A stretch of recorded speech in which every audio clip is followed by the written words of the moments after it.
तो जब संन्यास दिया जाता है तो बड़ी कारुणिक स्थिति होती है, दिगंबर करा दिया जाता है, नंग धड़ंग, और गंगा जी में खड़ा किया जाता है। और ये जो पहला सूत्र है कि देह मात्रावशेषिता, ऐसे हाथ उठा के बोलो कौन है इस जगत में, तुम्हारा क्या है?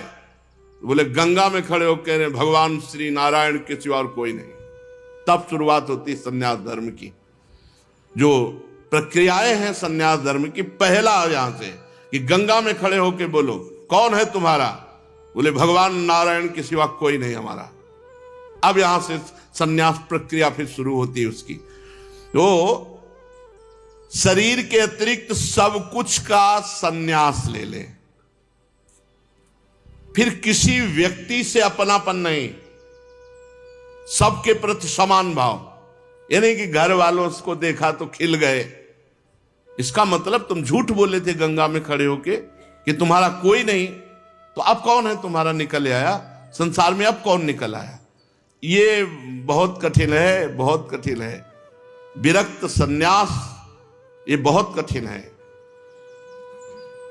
गुरु कृपा से जिस दिन से घर से निकले थे उस दिन के बाद कभी एक कवल भोजन नहीं किया, कभी एक रात नहीं रुके। संन्यास के बाद कभी जिंदगी में दोबारा उस क्षेत्र में नहीं गए। और नगर गांव घर तो बहुत दूर की बात, उस ब्लॉक में नहीं गए। पूरा जीवन हो गया।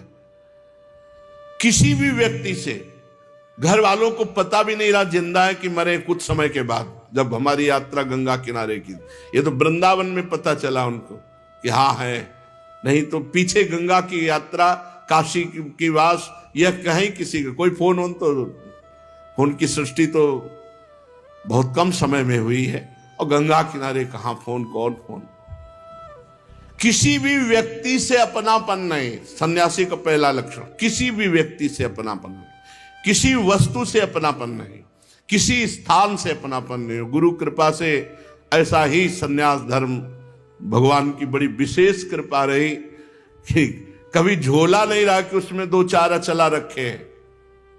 एक अचला पहने, एक लंगोटी पहने हैं, एक कमर में लंगोटी हुए, और यहां एक अचला ऊपर नहीं, एक ही अचला, 2 लंगोटी और एक कमंडल, बस। सर्दी गर्मी बरसात वैसे ही एक स्थिति में रहना।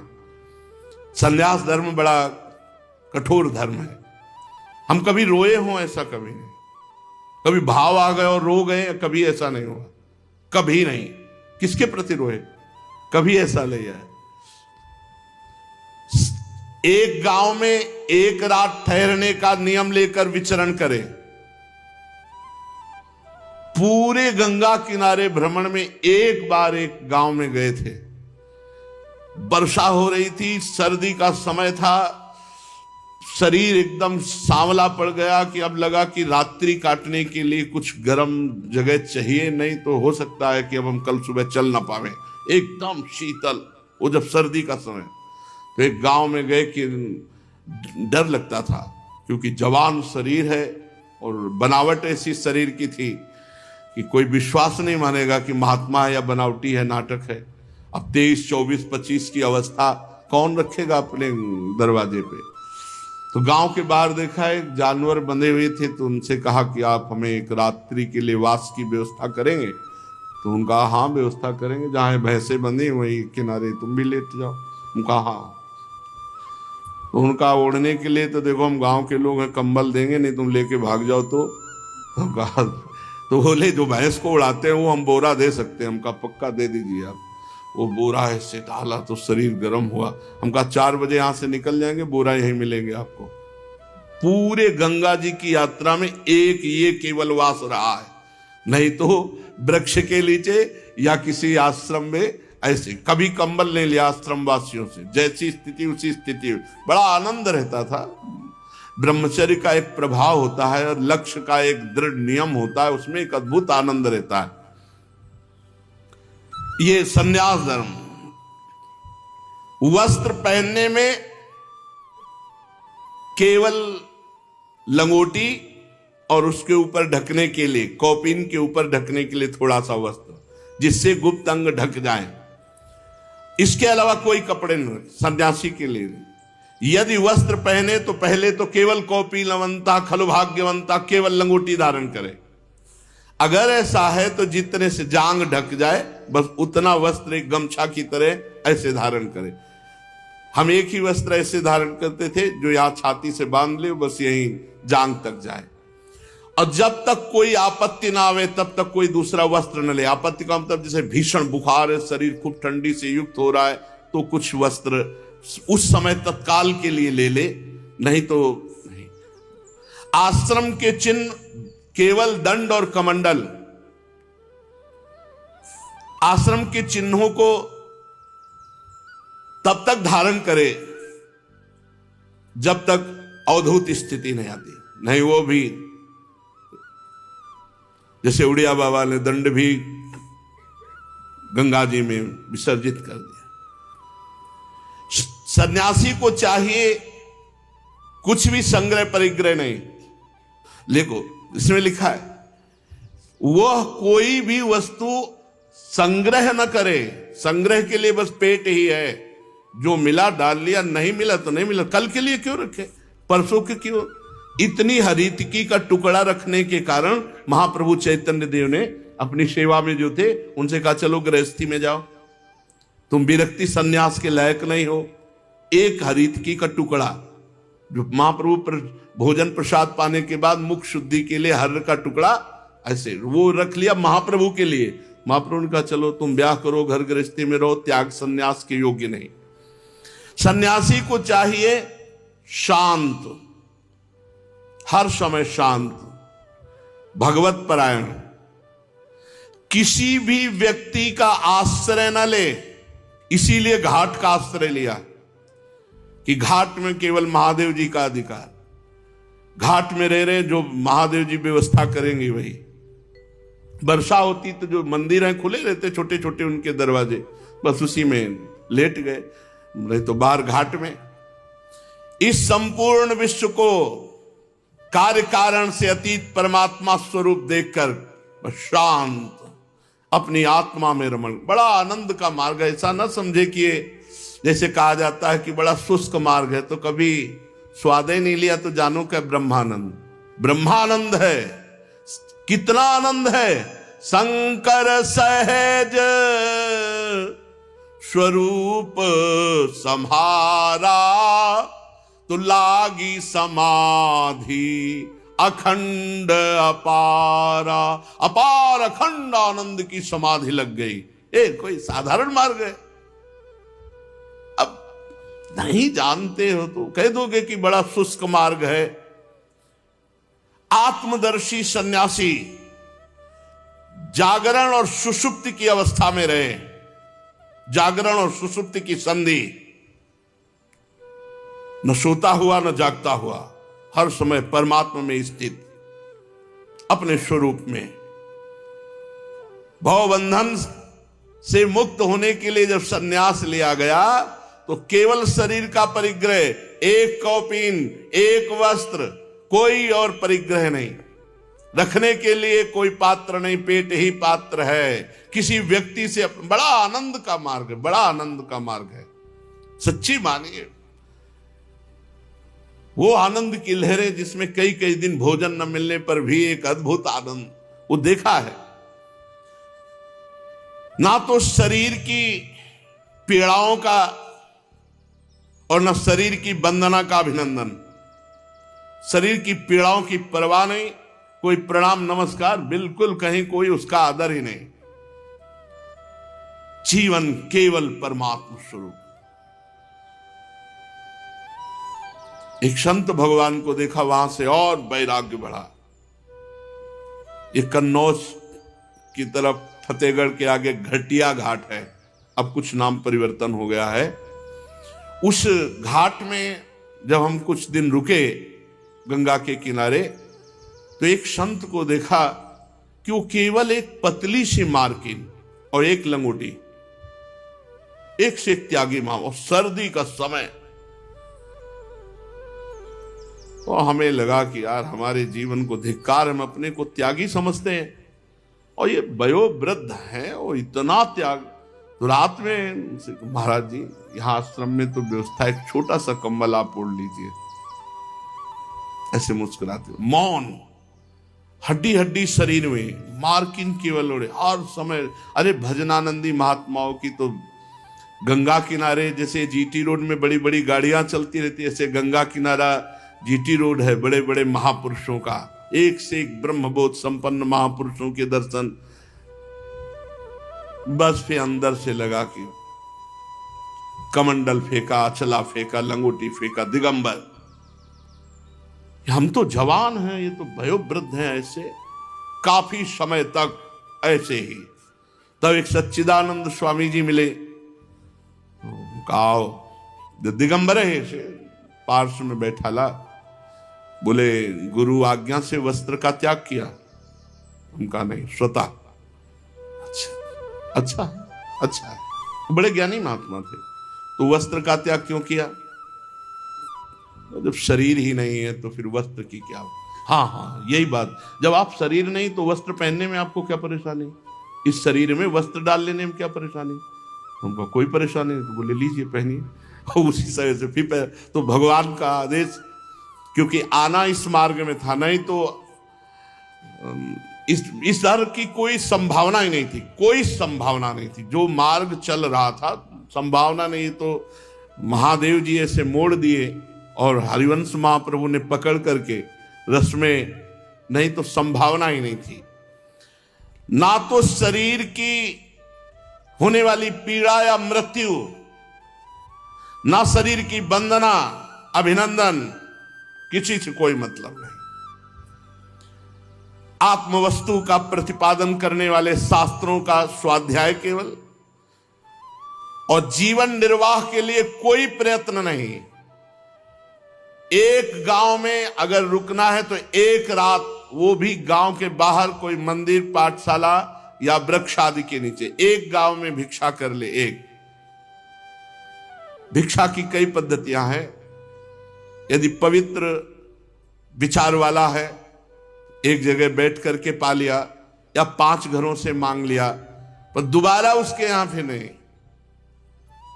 बड़ा संन्यास धर्म का अब तो कोई बिरला ही, अब तो भिक्षावृत्ति नहीं रह गई। अब सब अपने धामों में, तीर्थों में, काशी आदि पुरियों में वास कर रहे हैं, क्योंकि अब समय नहीं रह गया है कि हम किनके घरों में भिक्षा लें। जीवन निर्वाह के लिए कोई प्रयास न करे। जीवन निर्वाह भगवान के द्वारा होगा। अपने विरक्त होकर जीवन निर्वाह के लिए व्यवस्था न करे, कोई व्यवस्था नहीं। और कई कई दिन भोजन न मिलने पर भी वो क्षोभ को प्राप्त न हो, प्रयत्न न करे कि चलो आज भिक्षा नहीं मिली या कहीं भी नहीं, एक बार मांग लिया, नहीं मिला, प्रारब्ध खत्म। बहुत सी मंडली न जुटावे, व्याख्यान न दे, बड़े बड़े कर्म का आरंभ न करे, ये सन्यासी के लिए निषेध है। शांत, मौन, समदर्शी, एकांत सेवी सन्यासी अपने रहने के लिए आश्रम न बनावे, निषेध किया गया। अपने रहने के लिए आश्रम न बनावे। साधु के रहने की व्यवस्था ऐसे होनी चाहिए जैसे चूहे ने बिल बनाया और सांप रह गया और अपना निकल गया, ऐसे ही है। अपने ये मेरा है ऐसा कहीं संबंध नहीं होना चाहिए। बस एक जैसे थोड़ी देर स्टेशन में बैठे हैं, बढ़िया है, लेकिन भैया जाना है, गाड़ी आएगी, अपनी गाड़ी में बैठेंगे, चले जाएंगे, हमारा कुछ नहीं स्टेशन में। ऐसे ही जीवन व्यतीत करना चाहिए, हमारा नहीं, अपना कुछ नहीं है, कहीं भी अपना नहीं। और गुरु कृपा से ऐसे ही जिस जगह रह रहे वो जगह नहीं हमारी, उसका बिल भी जिसका फ्लैट है आज भी भर रहा है, हर व्यवस्था कर रहा है। भगवान की कृपा से आज भी ऐसा नहीं कि प्रेमानंद मर गए, अंगूठा लगा लो यार, दस्तखत करवा लो, नहीं तो चला जाए, कुछ नहीं। जैसे घर से भगवान ने निकाला था आज भी वैसे ही है, कोई वस्तु हमारी नहीं है। हाँ, अब सत्संग है तो उन्होंने हाल बनवा दिया है, और उसके लिए एक व्यवस्था कर दी, सत्संग कर लिए, वास है तो वास की व्यवस्था उन्होंने कर दी। अपना नहीं है कुछ, सरकारी कागज में कहीं भी प्रेमानंद नाम नहीं है, कहीं भी बैंक में कहीं भी नहीं है, और जीवन में कभी नहीं। इसे स्वीकार इसीलिए किया है कि भगवत कार्य हो रहा है तो चलो हाँ कर दो, लेकिन तुम चार मिल करके, हम कहीं नहीं है, और तुम्हारा ठेका हम लेते हैं। यदि आज्ञा के अनुसार धर्म के अनुसार चलोगे तो ना तुम्हें ये फंसा पाएगी ना माया फंसा पाएगी, न ये मेरी न ये तेरी, ये वृंदावन भूमि है, श्री जी की है, श्री जी का जस गाओ, चलो श्री जी के पास, इसके लिए व्यवस्था है। तो सन्यासी को चाहिए अपने रहने के लिए भी वो निर्माण की व्यवस्था ना करे, ऐसा शास्त्र आज्ञा करते हैं। और वो चाहे तो अपने आश्रम के सन्यास चिन्हों को छोड़ सकता है, शास्त्र आज्ञा कर रहा है। अगर वो चाहे तो सन्यास के चिन्ह ना यते आश्रम प्रायो धर्म हेतुर महात्मन शांतस्य समचित्तस्य बिर्भयादुत वात्यजेत, वो अपने आश्रम चिन्हों को त्याग सकता है। उसके पास कोई आश्रम का चिन्ह ना हो, परंतु वो अपने आत्मानुसंधान में ही मगन रहे, व्यवहार में नहीं, एकांत। ऐसे भी सन्यासियों के दर्शन हुए।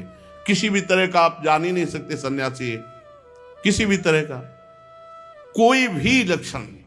एक परमहंस जी रह रहे हैं अपने वृंदावन में, उनको बहुत वर्षों से तो हम ही जानते हैं।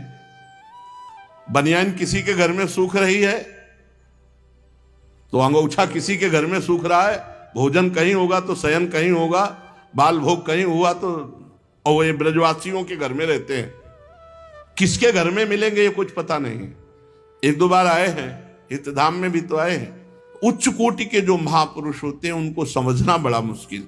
वो आश्रम के चिन्हों को धारण करे चाहे छोड़ दें, उनके पास कोई आश्रम का ना चिन्ह हो, पर वो आत्मानुसंधान में मगन रहे, व्यवहार प्रपंच में नहीं।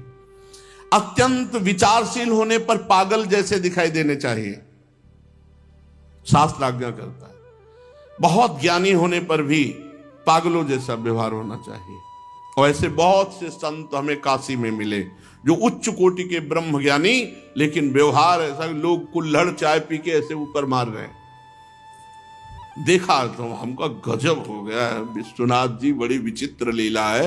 वो ऐसे जा रहे नंग धड़क, ऐसे कुल्हड़ चाय पी के ऐसे फिर तालियां बजा रहे हैं ऐसे, और वो गंभीर मुद्रा में जा रहे हैं।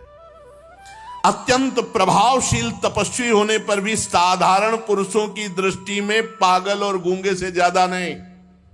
ऐसी स्थिति दिखाओ कि पागल है, गूंगा है, बिल्कुल दिमाग नहीं, असाधारण प्रभाव, संकल्प कर ले तो एक क्षण में नष्ट हो जाए, असाधारण प्रभाव। युधिष्ठिर जी, इस विषय में महात्मा लोग एक प्राचीन इतिहास वर्णन करते हैं, वो परम अवधूत शिरोमणि दत्तात्रेय जी का और भक्तराज प्रहलाद का संवाद। एक बार भगवान के परम प्रेमी भक्त श्री प्रहलाद जी कुछ मंत्रियों के साथ लोगों के हृदय की बात जानने के लिए गुप्त रूप से विचरण कर रहे थे। पहले राजा लोग कुछ अपने निज अंग सेवियों को लेकर भेष बदल करके घूमते थे साधारण वेश में, समाज में क्या हो रहा है, क्या शासन शैली चल रही है। स्वयं राजा लोग ऐसे साधारण वेश में घूमते थे। तो घूम रहे थे तो देखा कि पृथ्वी पर एक अवधूत लेटे हुए हैं, पर प्रहलाद जी उच्च कोटि के महात्मा, दृष्टि गई तो बोले साधारण तो है नहीं, इनके नेत्रों की ज्योति बता रही कि कोई उच्च कोटि के हैं, पर कोई आश्रम चिन्ह नहीं, कंठी तिलक कोई कुछ नहीं, बाहरी कोई ऐसी वेशभूषा नहीं जिससे जाना जा सके महात्मा। पर प्रहलाद जी समझ गए कि कोई सिद्ध पुरुष है। भगवान के परम प्रेमी प्रहलाद जी समीप गए और साष्टांग दंडवत प्रणाम किया, विधि पूर्वक पूजा की और यह प्रश्न किया, भगवान आपका शरीर उद्योगी और भोगी पुरुषों के समान बहुत हष्ट पुष्ट है। उद्योगी नाना प्रकार के व्यापार आदि करने वाला, अच्छे अच्छे पदार्थ खाने वाला, व्यायाम आदि करने वाला, ऐसा बलिष्ठ आपका शरीर है। संसार का नियम है कि उद्योग करने वाले को धन मिलता है, धन वाले को भोग प्राप्त होता है, भोगियों का ही शरीर पुष्ट होता है जो अच्छे अच्छे पदार्थ पाते हैं। पर आप पढ़े हैं, कोई उद्योग तो कर नहीं रहे, पर आपका शरीर बता रहा है कि बहुत हष्ट पुष्ट है। और आपके पास धन भी नहीं है क्योंकि दिगंबर पड़े हो, फिर भोग कहां से प्राप्त होंगे? और बिना भोग के इतना स्वस्थ शरीर कैसे है आपका? यदि सुनने योग्य बात हो तो हमें बताओ। देखने में तो आप बड़े विद्वान, समर्थ और चतुर दिखाई देते हैं, बड़े अद्भुत आप हैं, पर आप पढ़े हुए हैं।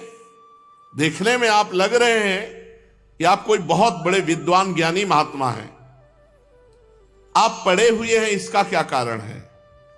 नारद जी कहते हैं, धर्मराज, जब प्रहलाद जी ने भगवान अवधूत शिरोमणि दत्तात्रेय जी से प्रश्न किया, तब दत्तात्रेय जी ने कहा, भक्तराज, श्रेष्ठ पुरुष तुम्हारा सम्मान करते हैं। सुनो, मनुष्यों की कर्मों की प्रवृत्ति और उनकी निवृत्ति का क्या फल मिलता है, ये तुम तो ज्ञान दृष्टि से जानते ही हो। देखो, तुम्हें क्या समझाना, अनन्य भक्ति के कारण देवादिदेव भगवान नारायण सदा तुम्हारे समीप रहते मैं देख रहा हूं। अवधूत शिरोमणि दत्तात्रेय जी कह रहे हैं, तुम्हारी अनन्य भक्ति से प्रभावित होकर कभी भगवान तुम्हारा साथ नहीं छोड़ते, हर समय भगवान नारायण तुम्हारे साथ है, ये मैं देख रहा हूं। जैसे सूर्य अंधकार को नष्ट कर देता है, ऐसे ही भगवान ने तुम्हारे अज्ञान का नाश कर दिया है, तभी पहचान पाए इतने बड़े महापुरुष को। प्रहलाद, मैंने जैसा कुछ जाना उसके अनुसार मैं तुम्हें उत्तर देता हूं। प्रहलाद, एक तृष्णा ऐसी वस्तु है जो भोगी पुरुषों में रहती है और कभी वो पूरी नहीं होती। तृष्णा कहते हैं भोगे हुए भोग को बार बार भोगने की इच्छा। हे प्रहलाद, तृष्णा एक ऐसी वस्तु है जो भोगी पुरुषों के पास रहती है, बार बार भोगने की इच्छा, और उसी तृष्णा के कारण जन्म मरण होता है, और उसी तृष्णा के कारण लोग झुलस रहे हैं। चिंता, शोक, भय, उद्विग्न, जन्म, मृत्यु, नाना प्रकार की तृष्णा से कर्म करते हैं और कर्म से शुभ अशुभ होते हैं। इसी से उनकी योनियां बदलती रहती हैं और भटकते रहते हैं, कभी स्वर्ग, कभी नरक, कभी तिर्यक योनि, कभी मनुष्य योनि, नाना प्रकार की योनियों में। और ये तृष्णा मेरे में नहीं है। मैं हष्टपुष्ट क्यों हूं? क्योंकि न भोग की कामना है और न तृष्णा है। जिसके हृदय में तृष्णा नहीं है भोगों की, बड़ा मस्त, जाहिन चाही कबों कछ तुम सन सहज स्नेह। देखो प्रहलाद, संसार के स्त्री पुरुष कर्म तो करते हैं सुख प्राप्ति के लिए कि दुख कभी आए ना, लेकिन उल्टा फल क्यों हो रहा है? वो दुख ही दुख भोग रहे हैं। ये कर्मों का उल्टा फल क्यों हो रहा है वो नहीं समझ पा रहे। सब प्राणी, चाहे स्त्री हो चाहे पुरुष, कर्म करता है सुख के लिए, पर परिणाम में उसे दुख ही मिलता है। स्थायी परिणाम सुख नहीं है। क्यों?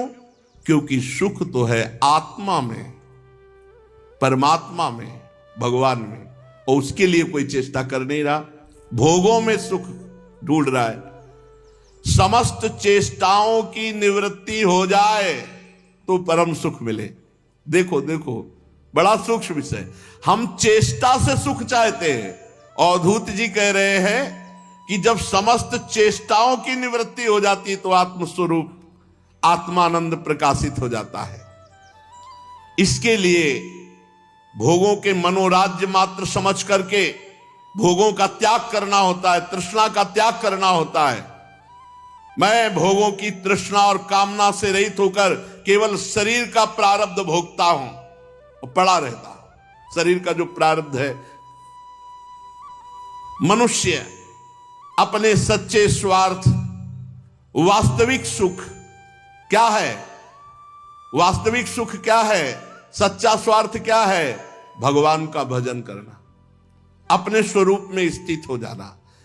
सच्चे स्वार्थ को भूलकर मिथ्या द्वैत को सत्य मानकर भयंकर विचित्र जन्म मृत्यु के जंगल में फंस गया। जैसे अज्ञानी मनुष्य जल में उत्पन्न तिनके और सिवार से ढके हुए जल को जल ना समझकर वो प्यासा मरुभूमि में जो जल दिखाई दे रहा उसमें जा रहा, जहां एक बूंद जल नहीं।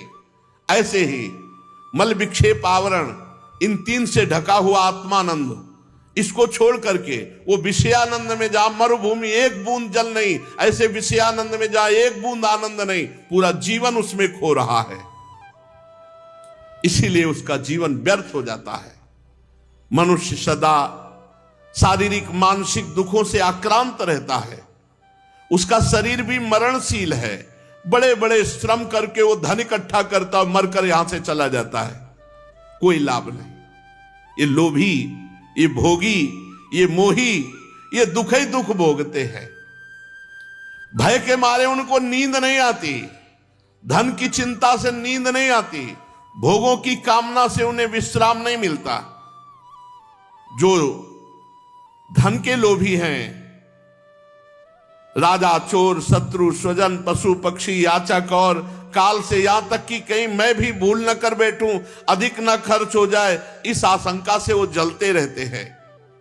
बुद्धिमान मनुष्य को चाहिए शोक मोह भय क्रोध राग कायरता श्रम का शिकार ना होना पड़े, इसलिए भोग धन नाना प्रकार की तृष्णा इनका त्याग कर दे, नहीं तो दुख ही दुख हाथ लगेगा।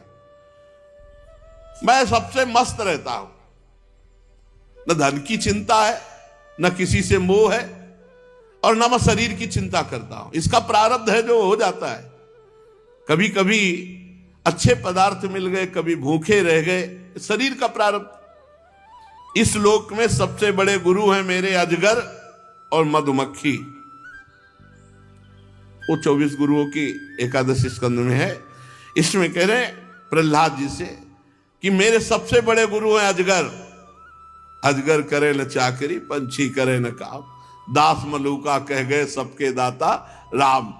अवधूत पड़े हैं, संयोग बना कोई बहुत सुंदर सुंदर मीठा पदार्थ, ये सब पवा दिए। संयोग नहीं बिना कई कई दिन तक भूखे पड़े रहे।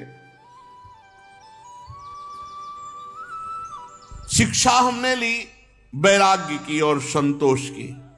देखो मधुमक्खी शहद इकट्ठा करती है, परंतु दूसरे लोग उस शहद का भोग करते हैं। इसलिए ये जीवन भर धन इकट्ठा करते हो, भोग दूसरे लोग करते हैं। मैंने मधुमक्खी को गुरु बनाया, उससे शिक्षा ली कि साधु को कभी कुछ इकट्ठा नहीं करना चाहिए, मस्त रहना चाहिए, मस्त रहो। शरीर का प्रारब्ध है। अगर यहां तुम्हें भोजन नहीं लिखा प्रारब्ध में, तो कुछ ऐसा तिकड़म आ जाएगा कि आप भोजन नहीं करोगे, या आपके मन में आ जाएगा कि 2 दिन भोजन नहीं करेंगे। क्यों? प्रारब्ध भोग है इसलिए। और अजगर से मैंने शिक्षा ली कि जैसे वो निश्चेष्ट पड़ा रहता है, आहार स्वयं आ जाता है नजदीक, ऐसे साधु को रहना चाहिए। आहार स्वयं आ जाएगा, अपने आप आ जाएगा, विश्वास कर लीजिए, व्यवस्था अपने आप हो जाएगी। दैवश भगवान की प्रेरणा से साधु के पास जो थोड़ा अन्न आ जाए, सूखा आ जाए, नीरस आ जाए, बेस्वाद आ जाए, या बहुत गुणों से युक्त स्वादिष्ट आ जाए, बस पा लेना चाहिए। ये बहुत मस्ती का मार्ग है, बहुत मस्ती का। बाबा जी बनना बहुत मस्ती का मार्ग है, पर सही मार्ग होता। पाखंड और नाटक में तो जलते रहोगे। फिर कभी बड़ी श्रद्धा से कोई भोजन पवा देता है, तो कभी बड़ी अश्रद्धा से पवा देता है। कभी कोई सम्मान करता है, तो कभी अपमान। कभी कभी तो रात में भोजन मिल जाता है तो रात में पा लिया, कभी दिन में मिल जाता है दिन में पा लिया, कभी एक बार मिला तो एक बार पा लिया, कहीं कई दिन नहीं मिला तो कई दिन नहीं पाया। ये इस शरीर के मैं प्रारब्ध को देखता रहता हूं, दत्तात्रेय जी कह रहे हैं। इसलिए कभी कोई आया रेशमी वस्त्र पहना गया, कभी कोई आया उसको उतार ले गया। हाँ, कभी कोई आया खवा दिया, कभी घास में पड़े हैं, कभी पृथ्वी में पड़े हैं, कभी राख की ढेर पे भी पड़े हैं, तो कभी राजाओं के महलों में भी पड़े हैं। ये दैत्यराज कभी शरीर को बहुत नहा धोआ कर चंदन वस्त्र फूलों के हार सजा, और कभी पिशाच की समान नंग धड़ंग ऐसे विचर रहे। मैं ना किसी की निंदा करता हूं, ना स्तुति करता हूं, ना कोई चेष्टा करता हूं, ना कोई तृष्णा करता हूं, ना कोई कामना करता हूं, एक परमात्म स्वरूप में स्थित रहता हूं। यह अद्भुत स्थिति है। सत्य के मार्ग में चलने वाले उपासक को चाहिए किसी भी तरह की कोई कामना चित्त वृत्ति में ना आने दे। शरीर का प्रारब्ध जैसा होगा भोग लेगा। हम इसको देखेंगे, केवल दृष्टा है, हम कोई भोगता नहीं है। मन को सदैव परमात्मा में स्थित रखे, सदैव परमात्मा में, भोगों में नहीं। प्रहलाद, मेरी आत्मकथा तुमने पूछा था कि तुम इतने स्वस्थ क्यों हो? क्योंकि मैं प्रसन्न रहता हूं, कोई कामना नहीं करता, कोई तृष्णा नहीं करता, कोई क्रिया नहीं करता, कोई चाह नहीं करता। हर परिस्थिति, चाहे मान अपमान वाली, सुख दुख लाभ हानि वाली हो, उसमें समान आनंदित रहता हूं। नारद जी कहते, प्रहलाद जी ने पुनः अवधूत शिरोमणि दत्तात्रेय जी को प्रणाम किया, उनकी पूजा की और आशीर्वाद लेकर वो अपनी राजधानी को गए। तो यति को चाहिए, साधक को चाहिए, बैरागी को चाहिए कि एक शरीर मात्र का केवल परिग्रह और तन ढकने के लिए वस्त्र और इसका प्रारब्ध देखता रहे। कभी अपमान हो रहा है तो, कभी सम्मान हो रहा है तो, इसका प्रारब्ध है, इसको भोगने दो। तुम निरपेक्ष रहो, तुम शांत रहो, तुम मान अपमान में लिप्त मत हो जाओ। कभी अच्छे पदार्थ मिल रहे हैं तो निरपेक्ष होके पाओ, कभी सूखे पदार्थ मिल रहे हैं तो निरपेक्ष होके पाओ। शरीर को देखो कि ये इसका प्रारब्ध है, आज पवाया जा रहा है। ऐसे मस्ती में रहने के लिए वैराग्यवान, ये जो निवृत्ति मार्ग है, महासुख का मार्ग है। कोई चिंता नहीं, कोई चिंता नहीं। निश्चाह मिटी चिंता मिटी, मनुआ बेपरवाह। जिनको कछु न चाहिए वो शाहन के साथ। और अगर गृहस्थ में भी ऐसे हो जाए, कोई चिंता नहीं, भगवान का भरोसा, अपने कर्तव्य का पालन और खूब नाम जप, तो उसको भी वही गति मिले जो एक अवधूतों को गति मिलती है, जो परमहंसों को गति प्राप्त होती है, वही गृहस्थों को भी गति प्राप्त हो। अपने कर्तव्य का पालन करते हुए, भगवान नाम जप करते हुए, सारे कर्म भगवान को समर्पित कर दे, इसके परिणाम में उसे भगवत प्राप्ति हो जाएगी। शेष चर्चा आगे। श्री राधा वल्लभ लाल।